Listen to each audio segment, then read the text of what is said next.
Hello, this is Arena Baikova. This is Teach the Teacher assignment, week 1. My student number is 23053054. For this week, I chose topic of CBDCs. I chose it because now we got cryptocurrencies, we're using less and less cash, and we also have CBDC. So all of this together looks like we are going to have a really big transformation of what money is going to be like in the near future, and I feel like we're going to witness its great change, hopefully to the better. In today's presentation, I'm going to say what CBDCs are, benefits and risks that arise with its use, and potential impact on the society. So let's start with central bank digital currencies.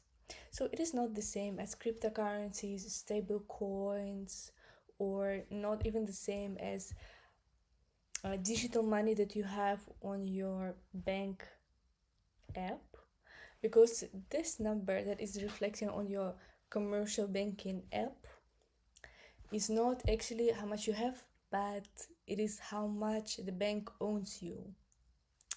So it's a little bit different, and you may not have it if everybody would need their money at the same time. But about that later. So digital currencies are issued by central bank on its own platform, and it is a real money. It's not equivalent, something what you can sell for money. It is actual money. The price is established by central bank too. Example is digital yuan. It's running now in a pilot as a pilot project.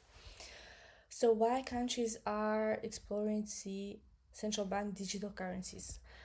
As I mentioned, declining in cash usage. Also, it will be much cheaper and faster for governments.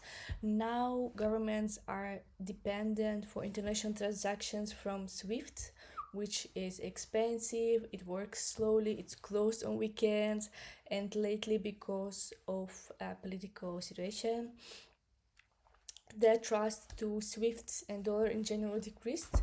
So everybody trying to become more independent. Also, it would cut off a lot of it would cut transaction cost, because all the payments to platform, to bank, would just disappear.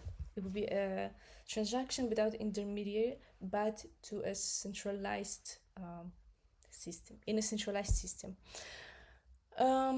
So yeah, it's also a part of competition with private payment systems, and financial inclusion is something.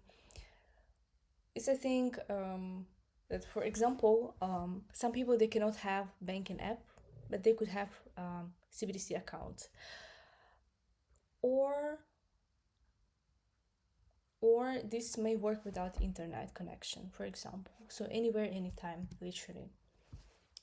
Benefits I already mentioned pretty much.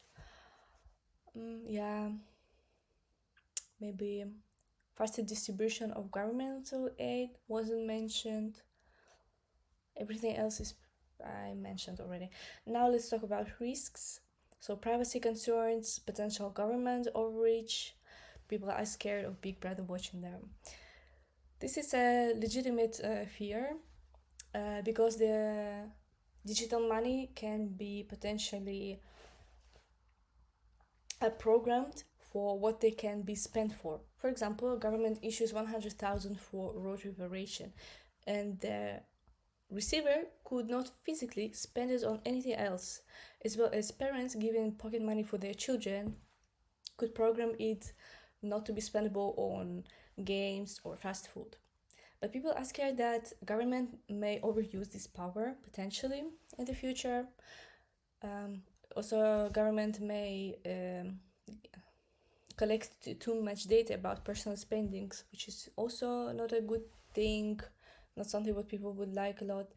Cyber security, another thing to mention, since central bank digital system would become important thing think for every nation, this may attract a lot of cyber attacks. And impact on commercial banks, as I mentioned before, from one side, nobody can take your money if you own it from central bank. It's not going to give a loan to anybody else with your money. So you could literally have it anytime without any issue in any possibility, in any situation. But another side of that people would not, it wouldn't be easy for people to get loans. So that's also another good thing. Yes. Let's talk about impact on society. So for business, it's very beneficial because, as I said, it would cut a lot of additional expenses for transactions. Yes, but need for privacy is still huge. Now, as I mentioned before, many governments are running pilot projects and they're doing their research and testing. But generally, the future depends on how much society will trust their governments, on how good security issues will be solved. And yeah, that was it. Thank you for your attention, and here is the reference list for this video.